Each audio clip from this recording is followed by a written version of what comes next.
Creating an invoice. Log in to Job Commander. Select Job Invoicing from the taskbar on the left. Log in to Invoicing and select your name from the list. Previously we searched for the job, but as the delivery docket has already been created, we can search under Invoice. This allows us to confirm delivery quantity and if any previous invoices exist. Select the Invoice button. Because we searched and highlighted the job in the previous screen, the invoice is pre-filled with the details of the invoice. The used job address is ticked from when we created the delivery docket. Unticking this will create an invoice with the customer's billing address. Check the price, including GST, is correct and select Print.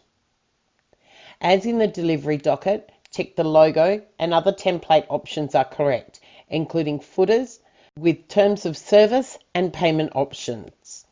Invoices can be printed or emailed. The email standard text is the information that goes out with the attached PDF invoice. Selecting Print Preview allows you to check the document before sending. Again, you will be asked if you would like to complete the transaction. If you select yes, no further changes can be made. If you want the invoice to be checked by a supervisor or to make changes to the invoice, select no.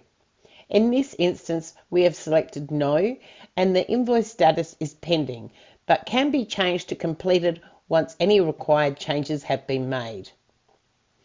Selecting the Complete Job button and Post will allow you to prepare the invoice for export to your accounting software and break down the transaction into appropriate dissections.